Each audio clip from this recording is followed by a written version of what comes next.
Greetings and good evening. Welcome to tonight's episode of the Viberarian Show. I'm your host, Joelle, and I, of course, am the Viberarian. I am here to elevate, enlighten, and empower you with information that I trust you will find as interesting as I do. I am here on the Blog Talk Radio Network on Thursday evenings for a little bit of elevational conversation. And it's always a kind of a grab back. You never know what the topic is going to be. I kind of like to call it a cross between the Indiana Jones, exploring the mysteries and things, and also the X-Files, looking for the truth that is out there. I love having these conversations from week to week, and I'm so glad when you all join me. Now, you can find the episodes that we have had in the past. We've talked about everything from past lives and astral projection, lucid dreams, chakras, astrology, the moon. I mean, it's been some of everything. You can find these episodes on the Viberary YouTube channel. It's just like a library, only it's virtual, and that's where you can go to get these archives and episodes, and that is Viberary. You can also join a group of people that I like to call the Good Vibe Tribe. We're out here trying to raise the frequency of the planet with love and light. If you're on Instagram or on Facebook, look for the Viberarian. That's Theviberarian.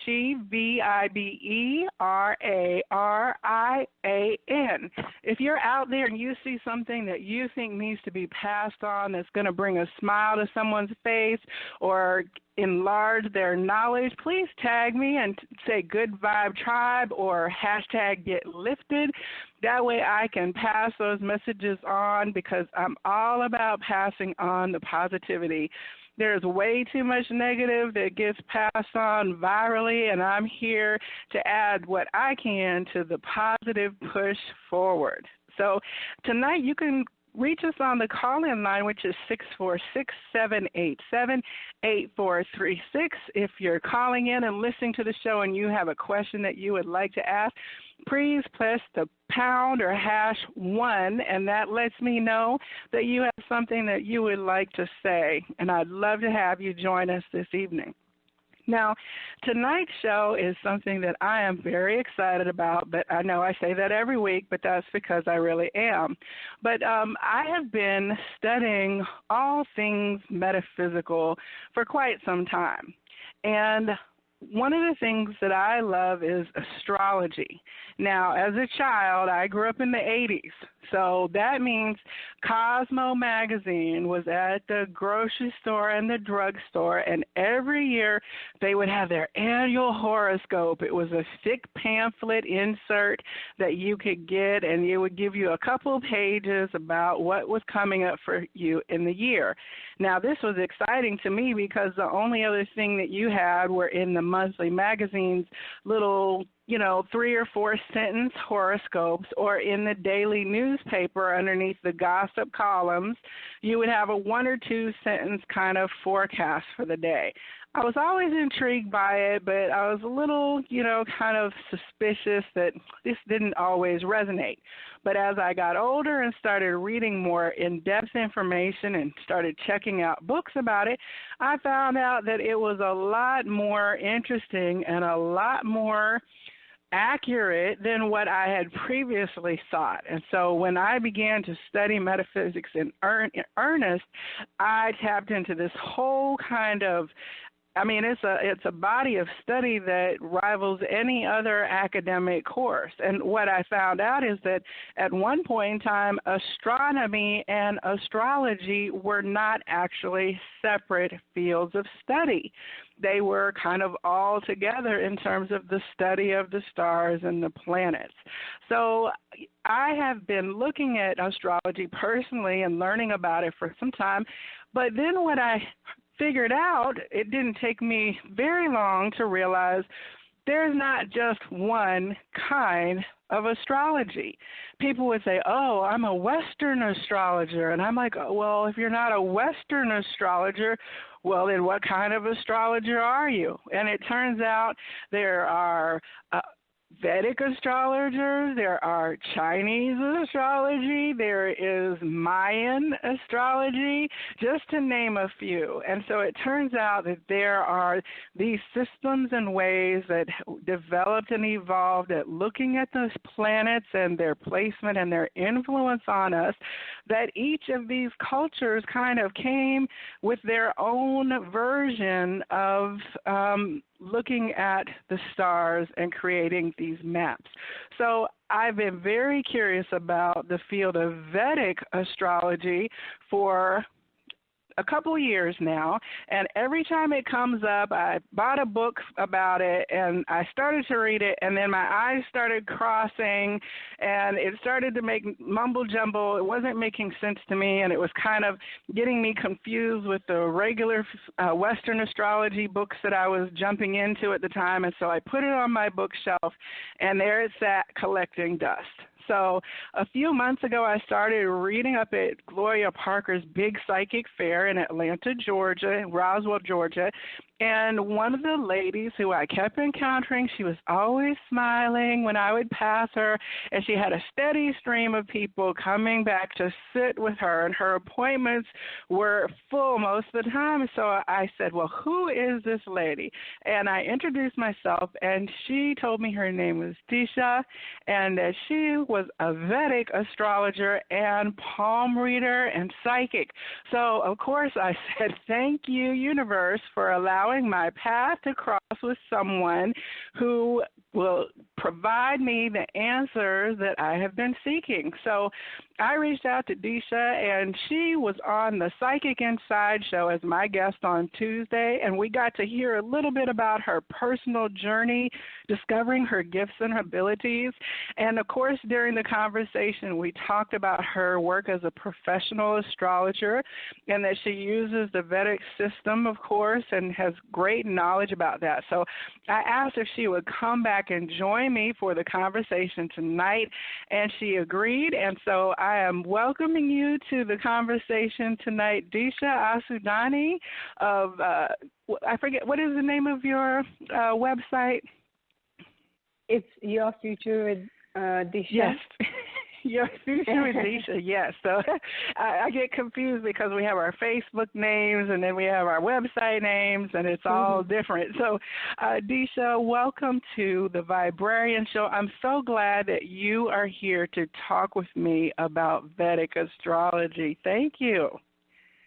Thank you, Joelle. I'm literally grateful to you and very delighted to be with you on the show. And during my last show on Tuesday, it was overwhelming, when you discuss about yourself, you tell the story about yourself, you feel always overwhelmed, and thanks for that opportunity. Well, I am pleased because I know I'm going to learn something tonight. So, Vedic astrology, we kind of touched a little bit on it the other day, but if you could just summarize for our listeners, what is Vedic astrology and where does the name of this form of astrology come from? So the name has come from the Vedic. We can say that people have given this name because they thought this is coming from the most oldest culture written sculptures, that is Vedas. That's why it is called Vedic astrology. But as you have defined previously, that astrology is not one. There are so many streams of astrology. That's different because of there have the different systems for the calculation, because this astrology is totally depend on the calculations of the total astronomical and figures, like all planets and their position, their degrees. So in Vedic astrology also, it's not the one. There are different systems through which we calculate the horoscope. So some of them are, one is KP astrology, there is one Gemini astrology, there's a Lal Kitab astrology, Nari astrology. So they are the different systems through which we do the calculations. I think they all come under the one umbrella of Vedic astrology.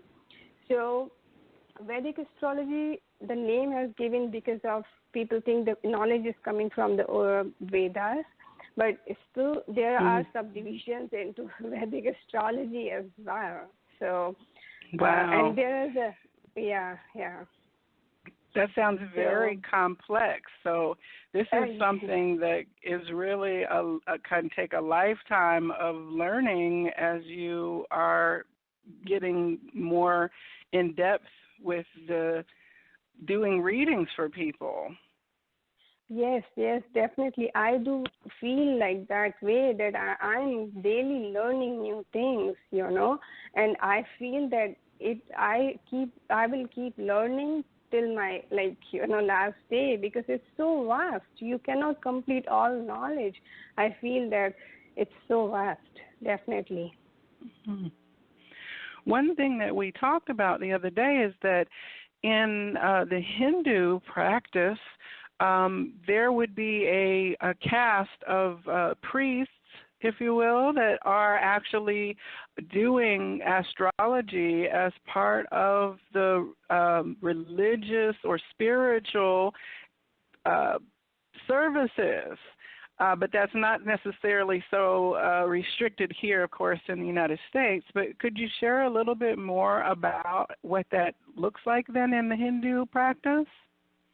Yeah, sure.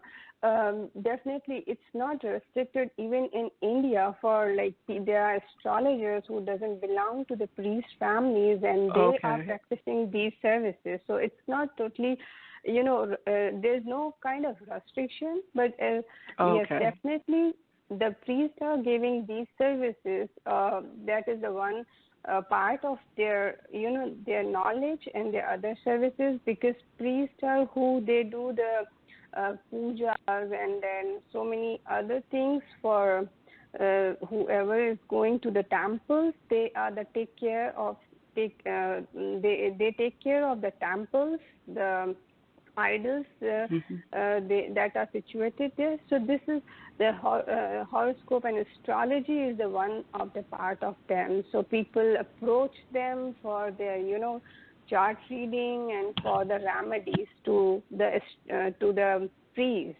But definitely, as I said, it's not restricted, but it depends on the belief. People believe in priest, as we believe. If we go to the church, we have a faith in Father. We develop that faith. So that is the same thing in Hindu system. But I was saying. Yeah, I felt a social pressure because I belong to, my family was from a very elite, like my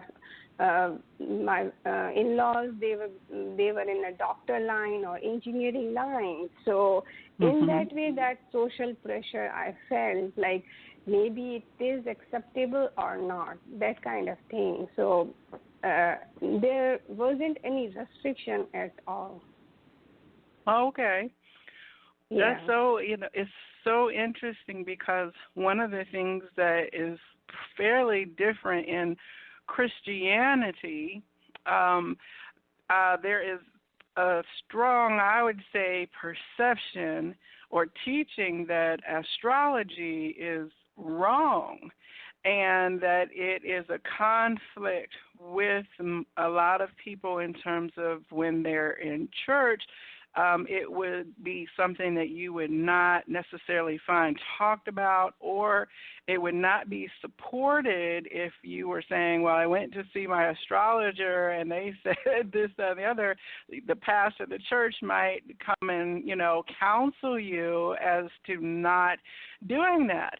But it was always interesting to me, because it talks about in the story of the birth of Jesus how the wise men followed the star, and that they actually for like 3 years, they said they foretold the coming, and that his name was written in the stars. So it was very interesting to see such a huge event that Christianity is really based on the life of Jesus Christ, to have astrology kind of at the root of it, and then have it turned around to be so different. And I shared the other day that when I was studying on YouTube, I found this lovely playlist by this rabbi. I highly recommend anyone who's interested to go watch it. It's called Astrology from the Jewish Perspective. And it is a rabbi who's teaching at the weekly study of his congregation about astrology. And I didn't even know there was like a Jewish perspective on astrology. And it turns out it's very fundamental. And when you start to look at like the Kabbalah and like life development and purpose, and it, from what I understand from him, it is very integral into the things that you are working on in this lifetime, and to develop yourself based on why you were born at a specific time. So it's very interesting once you start to dig deeper that things are not necessarily as they have been presented in the modern, last, say, 100 or so years, very, very modern. How long would you say that the Hindu practice or the Vedic practice of astrology, is an old knowledge field within your culture? Oh, yes, definitely. It is very, very old. Up to my knowledge, now in the modern days, we have so much developed technology to, do the calculations about the planets, but just imagine about the sages at the time, at the ancient time, that they did not have any kind of equipment or any kind of, technology with them. And in those olden days, they had calculated so much accurately even everything for the planets, their positions, their angles, and I'm like mesmerized. How did they do it? Like even with this technology, we are not that accurate. It's amazing, like how they did that. So it's like it's a very, very old thing, and I believe it's the old God knowledge that the God has given to them, and that they have. What I find in Hindu culture is totally depend on the scientific basis. The rituals we follow till now is totally depend on the scientific things. Even like we do so many things that are astrological, very meaningful. If we talk about eclipses, we talk about new moons, full moon, there are so many rituals associated with these events. And I believe that in that time, sages had all that knowledge, but they know they cannot impart this vast knowledge to common man, because that time common man was not that much learned. So what they made the rituals, so that in form of rituals we follow the things, and that we'll be able to protect ourselves, or use that time period influentially and very proper way. So that's why I feel proud to be a Hindu, and I like to share this knowledge, like how and why we do these rituals. That's like during the new moon, during the full moon, why we do fast, why we do different things. Those are not superstitions. These are based on scientific reasons. That's so similar to what I know. I have friends who are Muslim, And Ramadan is one of those things that begins and ends with the sighting of the moon by the imams or religious leaders who then have calculated and seen. So they don't know necessarily until the beginning, and then it's like, well, Ramadan is now, because the planets reach a certain place, and then Ramadan ends when the moon reaches its next place, if I'm correct if what I'm recalling is correctly. And even in American culture, one of the famous things you hear about is the Farmer's Almanac. And basically Ben Franklin gathered all of this colloquial knowledge as to when to plant, when to harvest, and it's like a fundamental basis beyond religious ritual to know that you need to cast your nets under a certain tide, and the tide is moved by the moon, and you know that you're going to need to get your seeds in the ground between a certain week period of time in order for the crops to be at their fullest with the seasons. And even I've been to Chichen Itza in the Mayan Peninsula, which is one of the 7 wonders of the modern world, or ancient world, I think.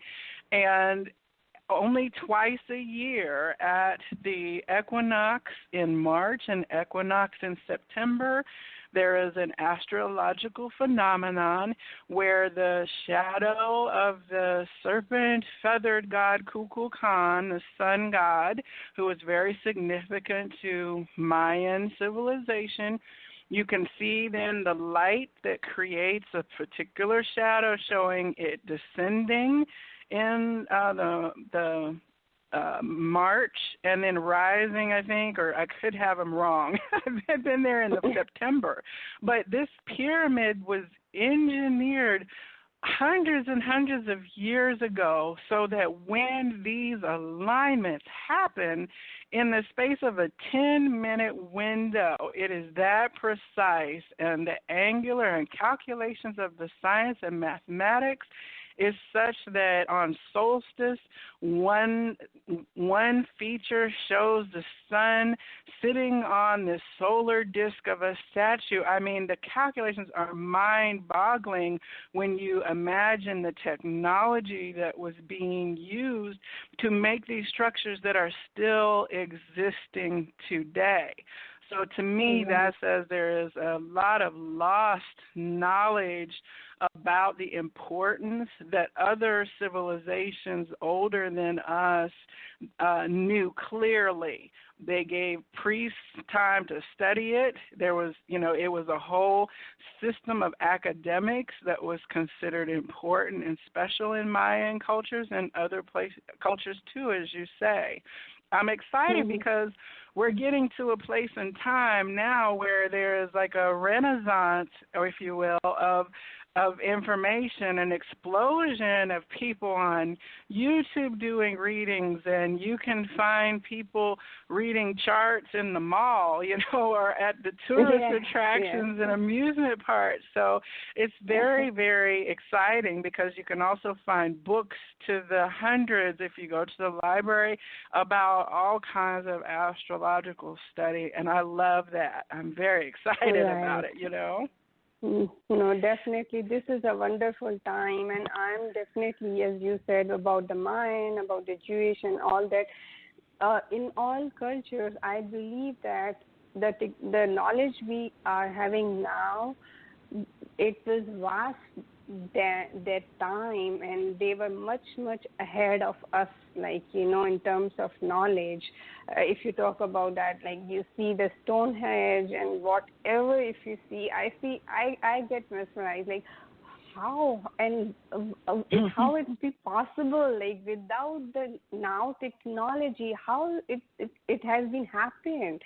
So definitely we have to learn a lot about, the ancient timings and their knowledge they had, the people that carry that time.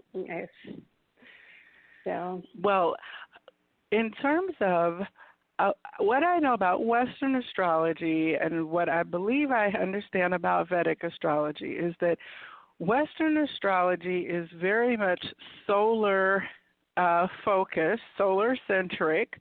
So there's a lot of talk about calculating your solar return. But systems like Mayan astrology and also Vedic, if I'm not incorrect, tend to be more of a lunar-centric perspective of looking at the charts. Is that incorrect or correct? Yeah. No, okay. That is totally correct. Yeah, that's totally correct here. So I will make you understand about the horoscope, how the horoscope has been drawn, whether it's any kind of astrology, whether Western or in Vedic or Indian astrology. You know, we call it the horoscope as a snapshot of the sky at the time of the very birth, like when the child is coming out of the womb. At that very moment, if we take a snapshot of the sky, so all the planets at what position they were at the time, that is shown by the horoscope, you know. So that is how we explain the horoscope. So some calculate the keeping in mind the sun's position at the time, and like the Vedic depends on the moon's position. And some are believing on the ascendant sign, the rising sign. So rising sign is the sign from the at the time of your birth where the sun was rising, you know. So it hardly matters what aspect you take, like whether you take the moon as a main concentration or sun. But if you see the chart, all planets give you they are on certain angles or certain coordinates. So I believe that every person has a different horoscope, and it's a unique one. And every individual is unique, so as their horoscope. And as at the starting, you were talking about the forecast, which is coming in the magazines or news or TV or whatever medium. So they work on one sign, you know, whether it's a moon sign or ascendant sign or sun sign. So that is good for the entertainment purpose. You know, you read it, you feel good, that's fine. But I believe in that your own horoscope is unique. So if you have to really understand about yourself, you should get done your chart read, definitely, because it will give you another perspective about yourself. Because if you talk about signs, like we start from the Aries and Gemini or whatever, if you take one sign, there are 60K plus people comes under one sign. So how can it's possible that all the 60,000 people, they are having same fate on the same day or same week, you know? So that's what I believe in that is totally a vast scenario. But if you have to understand about yourself deeply, about your life purposes, and about your life lessons, you should go with your own chart reading. That will give you other in-depth information. I get to experience that kind of firsthand because my 5 closest friends are all Libra, and I'm a Libra in Western astrology, and it's like we're 7 days apart within a couple sprinkled in the middle. And so it's interesting because the general themes of something like, for say, there was a time a few months ago when the tarot forecasts all said there is a tower moment coming for Libras, and that means there's a sudden transformational change, either internal or external, that's getting ready to happen, and we need to kind of welcome that energy to go, because whatever is being torn down or destroyed in that moment needs to be, so they can be rebuilt better for you. And it did not fail that all 6 of us experienced in the space of 10 days something that was totally unexpected, but it was like we each had our own flavor of the same thing. So we were like, look, we're all aligned, but it was very unique. Somebody's car broke down and somebody, it was very, very different, and yet it was so similar. Yes, yeah, that's totally makes sense. Now, if a person understands themselves to be, say, like I understand myself to be, a Libra sun sign because I was born on October 14th, is there a difference in what your primary or basic sign is between Vedic and Western? Or would I go more by my moon sign, which is Leo moon? Would that turn into my primary perspective through Vedic? So, or would it be completely different? It would be completely different, because as I said, I work mostly on the ascendant sign, the rising sign, and the rising sign can be calculated only we draw the horoscope. That means when it doesn't matter what date or month you are born, we have to do. I definitely need the three things, that is date, time, and place. And then when I put it in the computer, and then I get your horoscope, and your ascendant sign comes different. So when you have talked about your 10 friends, you all have been having the different ascendant sign. So what I believe, and it's my experience, that definitely moon sign works on your personality. Sun signs definitely it gives the impression to your personality, but also the ascendant sign. So all collaboratively they work on yourself, on your personality, and that's why every Libra, if you talk about Libra, every Librian, they are different in in some or the other aspects. They may be sharing some aspects, personality aspects, but in other way, they may be very different. So that's why, because all the three things impact them, and the all planets in like, if you understand about the chart, there in our chart, whether it's a Western or whether it's a Vedic chart, we have 12 houses in both terms. So in these 12 houses, we have 9 planets. They now in Western there are more, because they are taking into consideration like Chiron and all other things. But in Vedic we only take 9 planets here. Actually, they are not actual planets. Some of them are virtual. So if I get the time, I will explain it that later on. But I'm just explaining it that the position of each planet in your chart, that makes a vast difference in your personality and your lifestyle. So it's very important to understand the whole chart, to read the whole chart.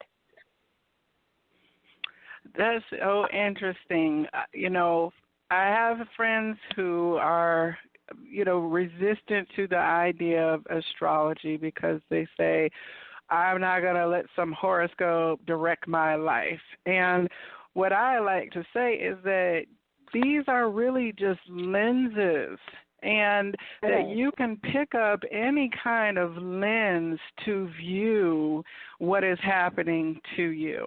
Some people, all of us are viewing it through our experiential lens, meaning whatever we previously kind of experienced as a human being, it automatically colors and frames the version that we then experience. And so that can look like a person who has had a very negative early experience begins to see their life through a lens of negativity, for example, or a person who is positively aspects, then they experience what is happening to them through a joyful lens. So to me, things like horoscopes or tarot or divination or church or other religious beliefs. These are lenses with which you can have your experience. And if something is helping you and benefiting you, then I don't think you should discard it. Even if there's some negativity teaching in the society around you, if it helps you to know when to cast your nets, then cast your nets by the moon, and the moon tide. Yeah. So now, do you? Sorry. Okay. No, go ahead. Yeah, as you talk about the experience, so I believe in that everybody's experience is different at the same place, at the same time, at the same scenario. So definitely, and the beliefs comes from their experiences. So that's why everybody has different beliefs as per their experiences. Now, do you suggest people, is it something that a parent in, say, like Hindu culture, would you take your child to the temple after it is born and have the priest prepare a chart for your child in order to understand the potential of the child? Or is it something that is more approached as an adult, or is it kind of whenever the people want to begin to look at the astrology? In Indian culture, definitely in Hindu culture, it's the essential part. Then when the child is born in the house or in the home, their horoscope has to be cast within 7 days of time. And in our family, yes, we get done the chart for everyone, and we see the time of when we go to the astrologer or to the priest, they get done that chart. But definitely it's not like we just ask the full life story about what is the child and what the positives and negatives. We don't do that, but definitely everybody has get done their chart. Like every parent get done their chart for their child at the very beginning of their birth. Yeah, that's a ritual. Mm-hmm. Yeah. Oh, that's beautiful. I think that'd be exciting to be able to have that awareness at the beginning of a child's life. One thing that you shared in Tuesday's show, you did an on-air reading for one of our callers, which I'm so appreciative of that. But you said that there were different charts than the individual who was calling was very curious about some career choices that she wanted to make. So you did a specific kind of chart in order to look at that area of her life rather than like a general natal or birth picture. So how many... do you have a sense of how many types of charts is it even possible to answer that? Is there a certain number of charts that you're aware of that you could use to help a person who comes for a reading? So, there are numerous charts, and definitely I cannot number right now because different astrologers use different numbers. So, and as I said, I follow the Nadi astrology in that, on that day I defined that I have looked to the D9 chart. But whatever chart are there, whether it's a D9 or D10, it's not different from as I talked about the Lagna chart, the natal chart, because all these charts comes when we revolve that chart up to certain house. It's not like we are drawing another chart. Yeah, it's the same chart, but only to focus on the question, on the aspect of the person's whatever they are looking for. We have to just revolve that chart on a particular house. So, for example, like if that consultation was about for the career, so we look the career from the 10th house. So D9 and D10 chart comes when we revolve that chart on the 9th or 10th house. That's all, It's not like we are drawing another chart. Yeah, it was the same chart, but just we made the ascendant, the 9th house, we revolved it and made it as an ascendant to get the clear answers about the question. Okay. Sorry, I dropped my phone, so I missed about 10 seconds of that. Okay. So you were saying about the houses. Yes, I did catch that. So yeah, I can repeat it if you want. I can say yes, it again. please. Yeah. Yes. So yeah, sure. So I was telling that all these charts, these are not different from the Lagna chart. We draw it from the Lagna chart only. It's the chart like we revolved that Lagna chart itself to with some particular house. Like if we talked about the career, so we see the career from the 9th house and 10th house. So when we have to get the answers, so we revolve that particular Lagna chart to that particular house, like 9th house or 10th house, and that means we make the 9th house the Lagna, the ascendant of that person. So it's the same chart, just the position of the things. Yeah, so it's not we are drawing another chart or we do another calculations. No, it's not like that. It's just the same metal chart. We are just revolving to get the clear answer about that particular question. If it is about marriage, we revolve it to the other house. So it's the same natal chart. So there shouldn't be any confusion.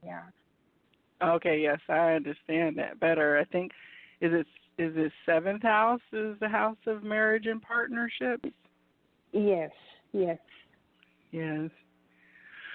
So in terms of when you have your natal chart, then you look at 9 planetary bodies. So within the 12 houses, some of your houses may not have an actual planet in them. But we all know that we still are all, as humans, going to be dealing with universal themes, and that's really what the houses divide our life into, is such as career and community, marriage and partnership, our individual goals and desires. So it's interesting because people will say, well, I have 5 planets in retrograde at the time that I was born, or they'll look to say, well, there are certain, in Western astrology, certain transits that were happening for a whole generation of people, especially when you look at like a big planet that takes a long time to go around the solar rotation. These would be generational themes that are happening if you're looking through a Western focus. But it sounds like in Vedic, it's not so much focused on the generalities as it is focused on the specificity of the individual. Definitely. Yeah, so the natal chart, we are, doing the calculation, that is totally giving you the information about yourself. Definitely, it like as you talked about the houses, each house represents some event or some aspect of your life, and when we see there is no planet in that, but that is impacting on to your life because the number the house has, because there are 12 houses, but the number, as I talked about the ascendant sign, the ascendant is the first house, and it was always not number 1. It has always different numbers. So that is called the lord of that house. Suppose there's a 9 number on the first house, so that means that the person is a Sagittarius born, and Sagittarius lord is Jupiter. So the first house lord is Jupiter. So if there is no planet in that first ascendant, that means that all authority is being given to the Jupiter because 9 number is there. So if it is the house is empty, there's still influence of some planets to that particular, related to the particular house. So that is the one thing. And that's very important actually. And as you said, retrograde thing, definitely we look at the retrograde thing at the time of the birth, the degrees and the positions of the planets, So that definitely impact the person's life if some planet is in retrograde at the time of the birth.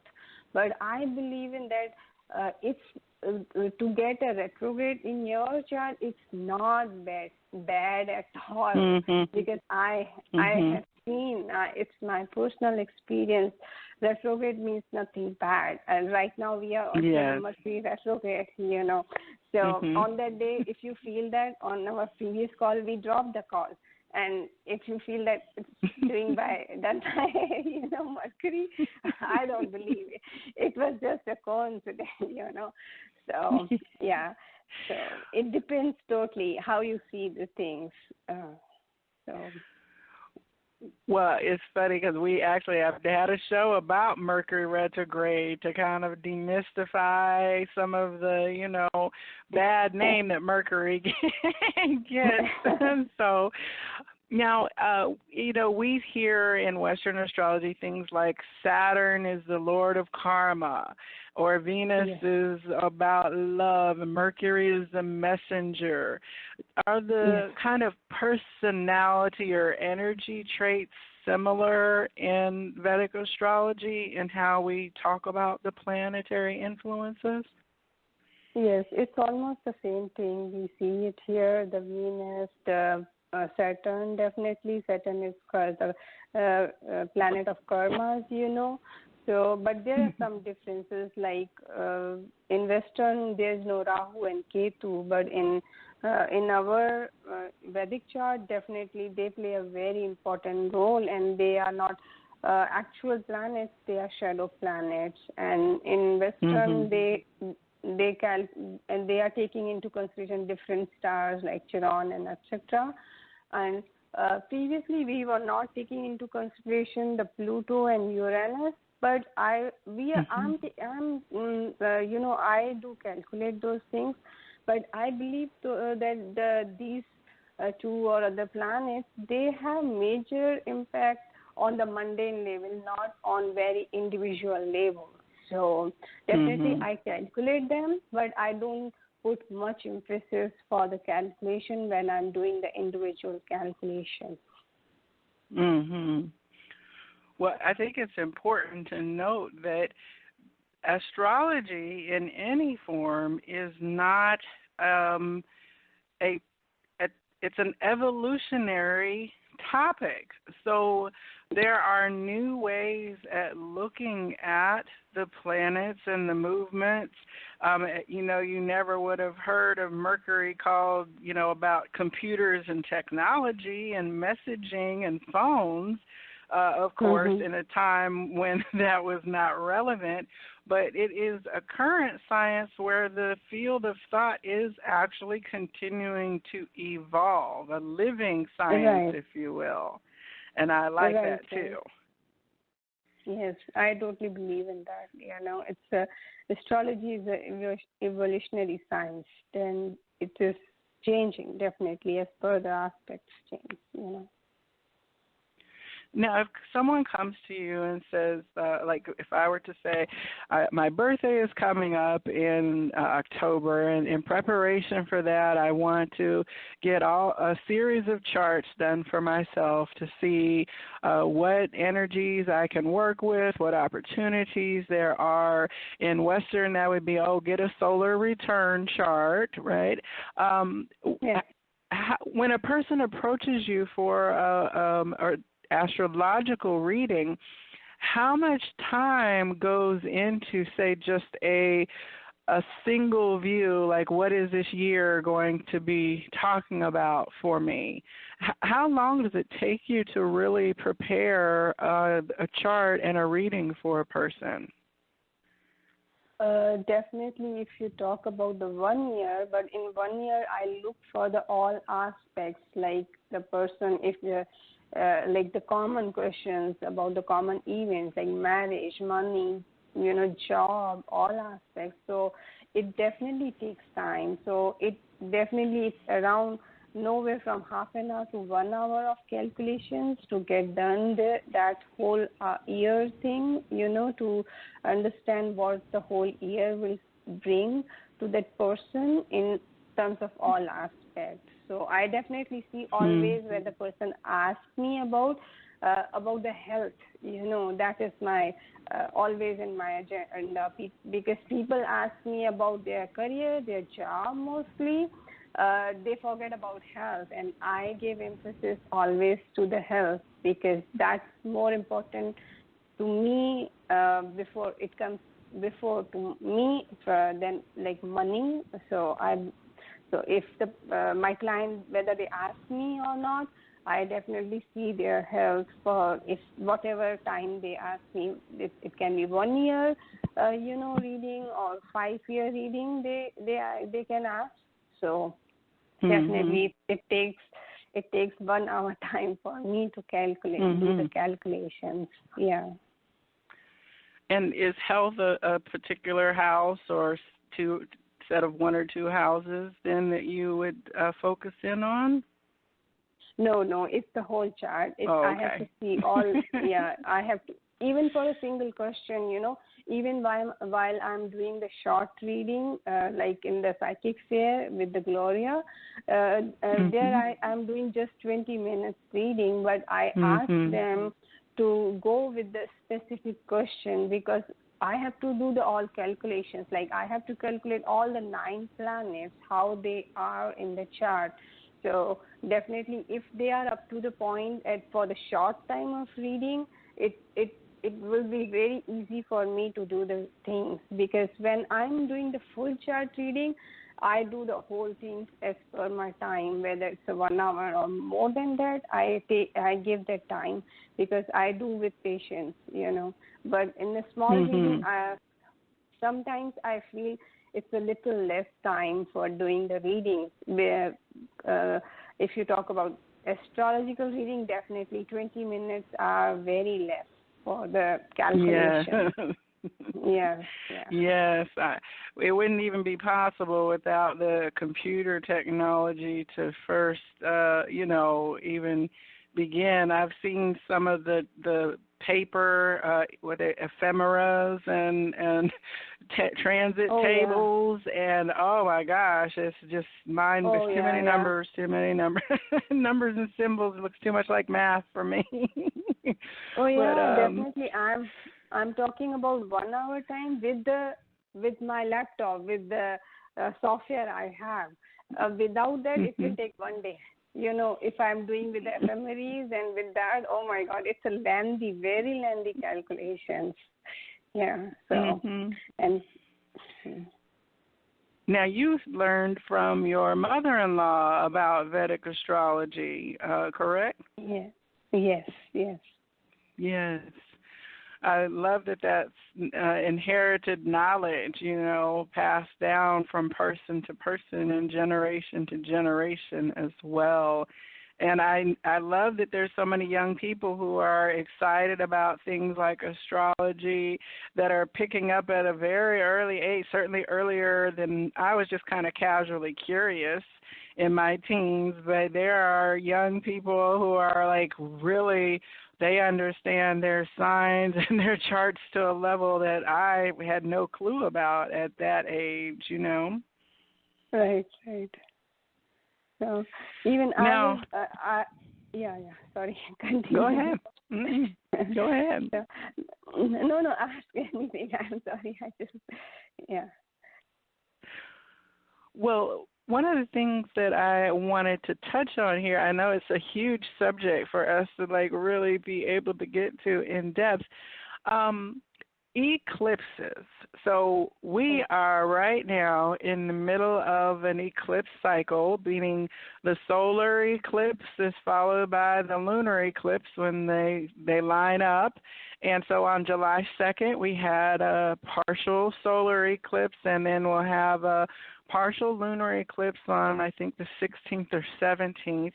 And, of course, it was such a big deal 2 years ago for the grand solar eclipse of August, was that 2017? Which people traveled to go see it, and it was clearly visible across North America.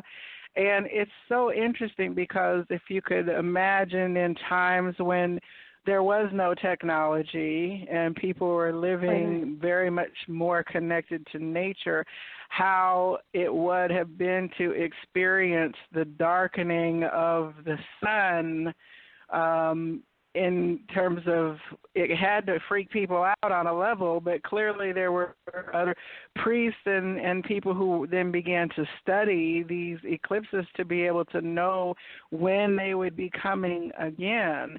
It kind of just blows my mind that somewhere thousands of years ago somebody figured out that the sun and the moon were blocking the light of each other, and they thought it significant enough to begin calculating it. But in today's society, the way I understand it is that solar eclipses would bring things to light in our external reality, things that may have previously been hidden that now can be made visible because of this temporary blockage. And then the lunar eclipse would speak to internal revelations of an emotional nature, things that had previously been hidden from our awareness that now have opportunity to come forth as well. Now, is that a similar teaching in Vedic astrology, or can you speak to the significance of the eclipses in Vedic astrology? In Vedic astrology, it's almost the same significance as you have talked about for the eclipses, and definitely there is a very important role of these eclipses in Vedic astrology. So we have, in a whole year, we have 2 solar eclipses and 2 lunar eclipses in a year.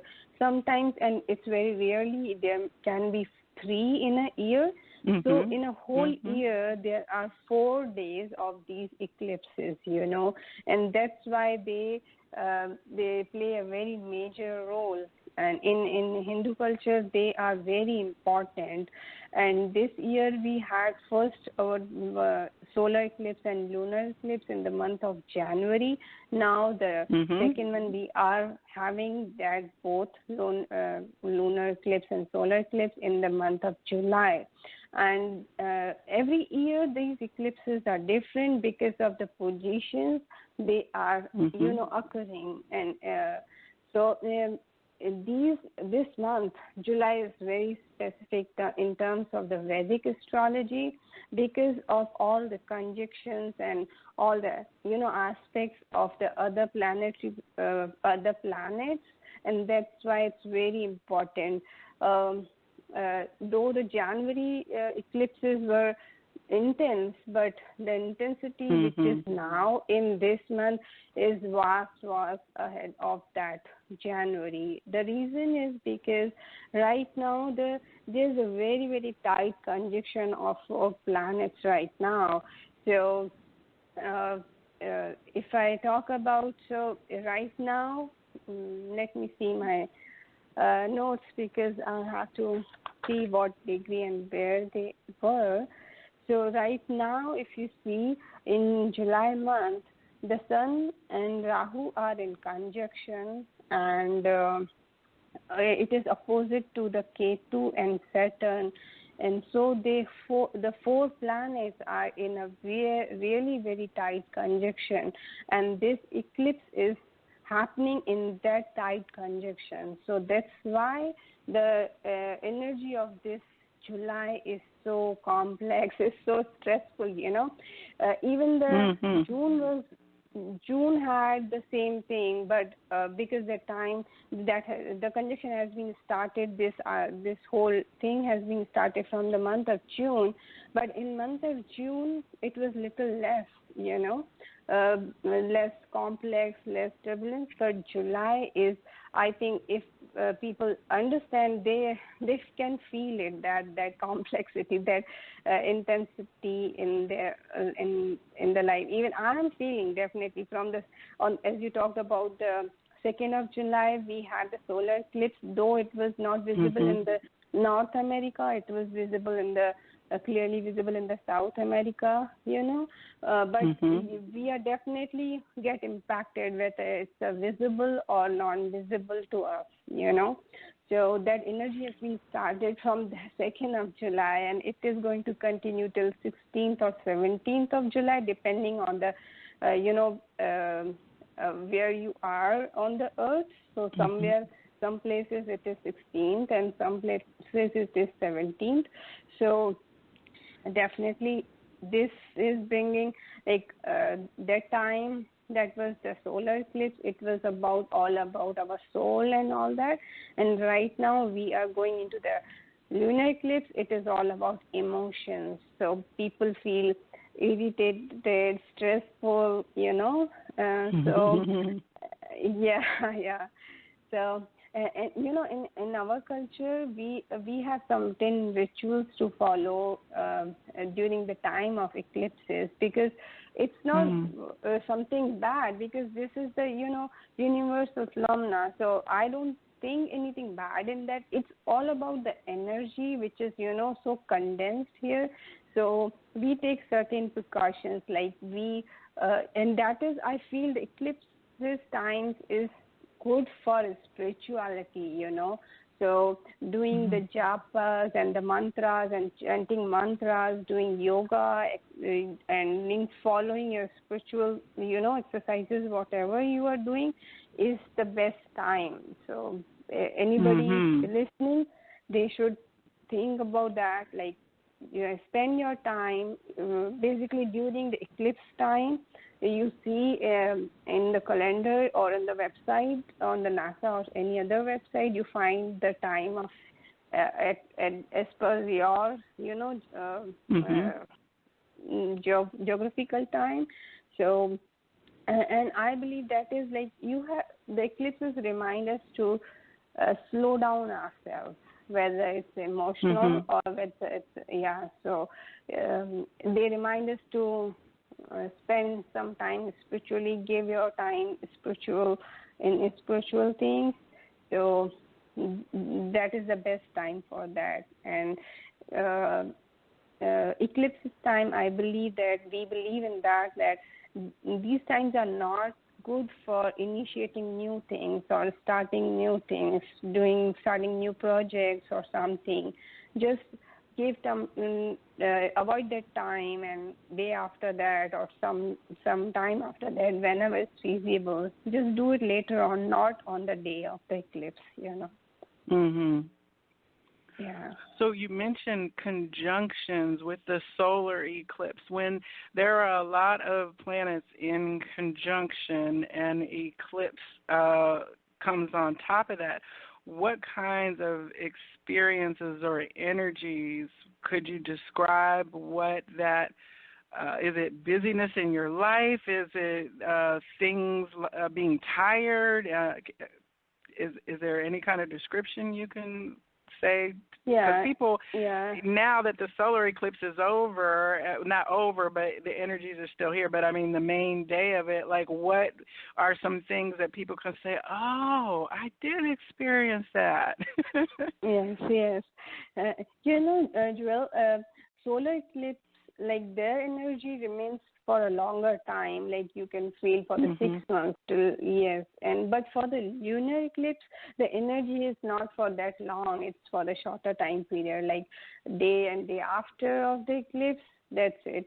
So definitely when there is a very tight conjunction about so many planets and the eclipse comes in between that, it brings more, the people feel tired. They feel, more stressful, and emotionally they feel drained out. And what I believe, as I told you, that eclipse time shows us that it's a time to calm down. It's time to slow down. Don't give a weightage to anything emotionally or mentally. Your thoughts can be so, like fast, like your emotions go so kind of out of your, control. So, but as a human being, if we understand that the outer things can impact us less when we have a knowledge about that. And when we know that time is there, and you think that, okay, that time will go, and you do the breath work, definitely that time, that is the most significant thing I like to do. And in our culture, people do the fasting, we do the donations, mantras, chanting, so many things we do during that time. But major thing I feel it is the patience. You have to learn to be more patient during that time. That is the mantra for all eclipses, Well, one thing one example that I've come to understand is things like solar, your external reality. It seems to me that there are then things that come out in the public eye. That's when there tend to be scandalous revelations or things that are very disturbing. So I think like the whole Me Too movement of people beginning to really come out more strongly about the sexual harassment that they experienced happened after, like right behind the grand solar eclipse of 2017. And even just this month, we've had new revelations of a person being charged for sex crime that had kind of been swept under the rug for decades, and now it's coming out and he's being charged again. So to me, that's like an external revelation that then by the time the lunar eclipse is here on, next week, you've got to deal with your emotional response to these kinds of things, and it can be very challenging because we have to say as a society, are these things that we're going to tolerate? How did we get to this point? So it's kind of like it's good because what's bad has to come to light in order for us to then change it, but it can be very stressful and painful for people to realize that there are such problems to the level that they are in our society. So to me, eclipses, that would be very representative of the things that are uncomfortable being revealed so that we can deal with them rather than them remaining in the shadows or out of our view, because we have to know what is happening, and if it's happening and it makes us feel bad, then we have to then move to respond to that in some kind of way instead of just going about our everyday business. So I tell people, buckle your seatbelts. About a month ago I said, be prepared for some things that are probably really nasty and ugly to come out because we're getting ready for another eclipse cycle. Be prepared. Yeah, thanks, Joelle, to put it in a very clear language. Thanks for that, to explaining in a very beautiful way. Like I was not having the words to explain it, but you said all that. So thanks a lot. Okay, well, I'm glad I'm right. Because sometimes I have the wrong thought about things, and astrologers like, honey, that's not how that works at all. But no, on the mundane level, you have definitely explained it totally on the mundane level very beautifully. Yes. Okay. Well, I know a couple years ago the the eclipses there were 3 eclipse sets in where the planets were in Aries and Libra in terms of Western charting, and I didn't know that really until after midway through it, but it was a lot of things in my interpersonal relationships that were being changed and shifted, and that's a time when certain friendships wound up changing. My career and who I was working with wound up changing because I was, I guess, being challenged to look at my individuality as Aries and then the way that I partner with people as Libra. And I definitely, I felt aligned with that eclipse energy of those planetary energies as I understood them. And are these happening then in a specific planetary energy in the Vedic system? Right now, if you're asking? Yes. Yeah. So the lunar eclipse is happening on 16th of July. It's in the Gemini, and okay. It's a very important day in terms of for the Hindus because it's a very significant day. It's on the day of Guru Purnima, and Guru Purnima is, Guru means the teacher, and it is a specific day we celebrate to honor the Guru. Guru can be a teacher or anybody, who like a spiritual guru, teacher like in a school. So, and that particular day is being celebrated to honor them, and this eclipse is happening on the day of Guru Purnima. So, and what we calculate with, I have not done the calculations here, but as we work on the nakshatras also, so we have to look out that in which nakshatra the eclipse is happening. So that will give another kind of information about the energy which the eclipse carry, whether it's a lunar or a solar eclipse. But whatever is there, I believe in that it definitely affects to an individual on a personal level, definitely, and on the national level also. Like in terms of, if you talk about mundane level, that the energy brings. And if I talk about this particular time, this is a little time of complexity and turbulence. And as you have talked before about 2017 eclipse, and I got a luck to watch that because I was in North that time. I was in Pennsylvania that time. I mean, even the schools arranged, the whole schools arranged to let the kids watch that phenomena. And my son was in elementary, and he got the chance, and he was so excited about that. And that was the one time. Yeah, it's a kind of a one-time experience in a life, and I believe in that. Like nowadays, this knowledge and these experiences are open to a common man, and so that they understand all these energies and all these phenomena, and they take advantage of learning the how they impact us and what are they. So. Absolutely. I love it. And I definitely had it was a powerful time for me personally, and we were very celebratory about it and kind of educational about it in 2017. And it was just great because I remember, I think maybe when I was in my elementary school years, which would have been in the 70s, I was born in 71, and I think I remember seeing an eclipse on my grandparents' farm when I would have been like maybe 5 or 6.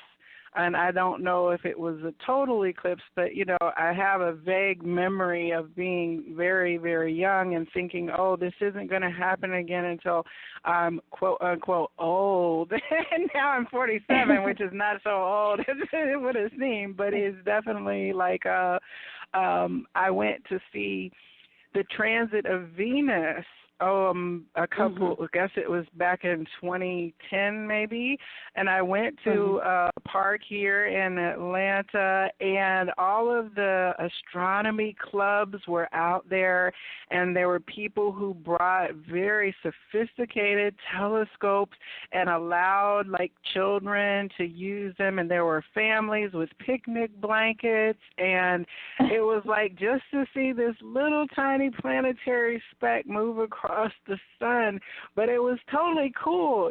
You know, I'm like, Yes, oh, this yes. is great that we're living in, I guess, all the science geeks all got together at the park. But the technology that's available to us at home, both on computers to be able to run charts and telescopes to be able to look at things from our backyard, to being able to click and pull up websites, and I got to, a friend told me to do, I think it's Mahashivarati, midnight meditation, and so I was listening and staying awake all night and trying to anyway to be with this millions of people who were participating in this observation that was like, I would never have gotten to do that 20 years ago. So there's, for so many reasons, I'm very excited about, you know, all that we are doing and have opportunity to learn. Yes, definitely. Yeah, it's a wonderful time we are. Well, for people who are interested in getting a chart with you, you said your website is? Yeah, my website is www.yourfuturewithdisha.com, and there are different services available on the site. You pick up that service and just click, and you can pay online, and there is information about each service. Or you would like to log on to go to my Facebook page, that is the Palmistry with Disha. From there also you can contact me, or my number is there also. You can call me or text me. My email address is dishaastrologer@gmail.com. You can email me. I will send you all the specific information you want to know about the services and about the charges.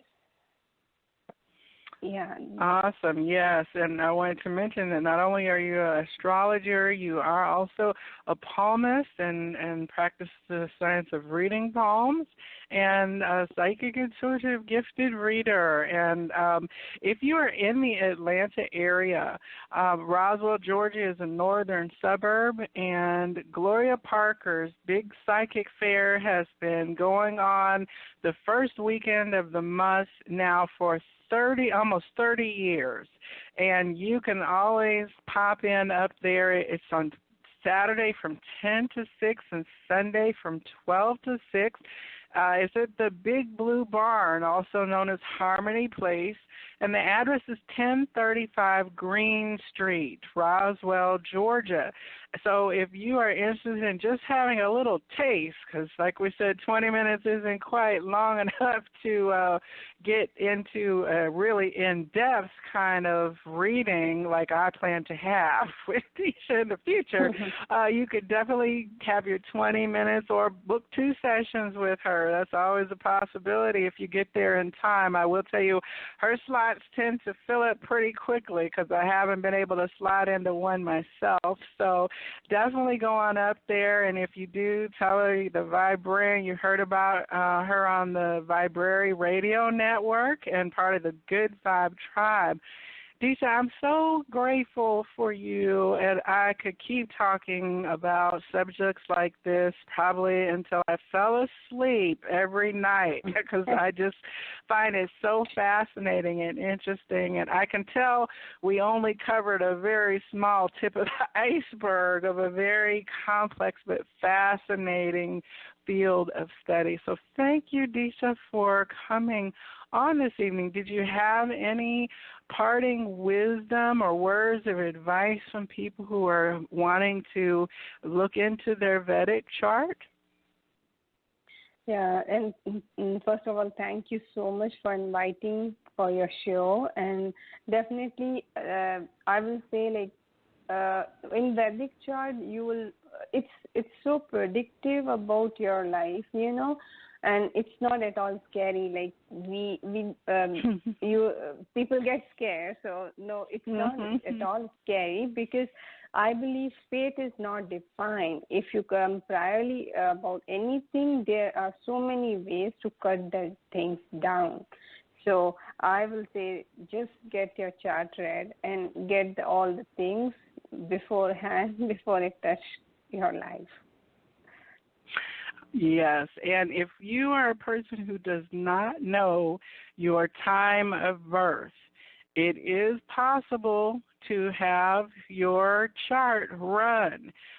It will take a little more investment on your part and the astrologer's part in order to be able to kind of reverse engineer into understanding more specifically when you were born, but it is possible. So many people I know say, I don't know what time I was born. It wasn't even put on my birth certificate.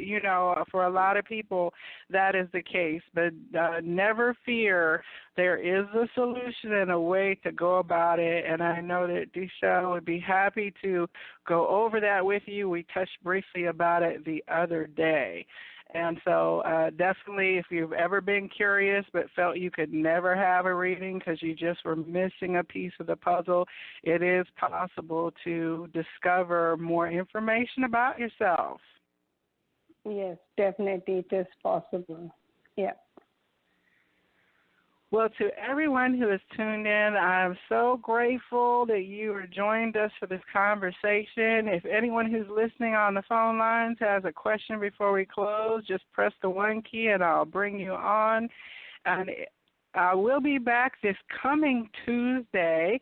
I have a lovely lady who is living out of the country. Her name is Hypatia, and she is going to be here. She has a YouTube channel called Soul Whisperer 999, and that's how I discovered her. A couple of her readings were really resonating with me, and we got to chatting, and I think she has a really fascinating and interesting story of how she ended up moving to South America and beginning to step into reading and providing services for people. That will be Tuesday on the Psychic Inside Show, which airs at 8 p.m. on this same channel, which is 646-787-8436 on the Viberarian Radio Network. And the week after that, I am very excited because I'm going to have Chris of All Things Intuitive. Chris is also one of the service providers at the Psychic Fair. She's one of the Reiki resident Reiki healers and also provides psychic readings. And she has created a beautiful oracle card deck called Messages of Love. So she will be on the week of the 23rd to talk about her deck and to talk about her psychic journey and story. And as always, I can't say it as many times, I'm super excited to have her on the show. So she's a fan of Disha. She said such positive things about you on Instagram and was like, everybody listen to the show. Disha's great. So I love that we have a beautiful community of people who are bringing light working, who are bringing their gifts and abilities to those who are seeking them out. And I just love being part of all this in a meaningful way. So, Disha, I wish you the best on Saturday. I won't be there this month because I'm traveling, visiting family, but I look forward to connecting with you and having my own reading. I will definitely be talking about it on the show afterwards because I'm sure it will be very insightful. So thank you again, Disha. I really do appreciate you. I'm giving you a hug from across the miles. Oh, yeah. Thank you, Joelle, and thank you to Chris also, for appreciating it. Definitely, I'd like to meet her on the fair day, on the psychic fair day. Yes, yes, we have a good time up there. So to each of you, I absolutely wish you that the weekend, the rest of your week is just filled with so many blessings that they spill out from your arms and bless the world around you. The light in me absolutely honors and loves the light in you. Namaste. Namaste.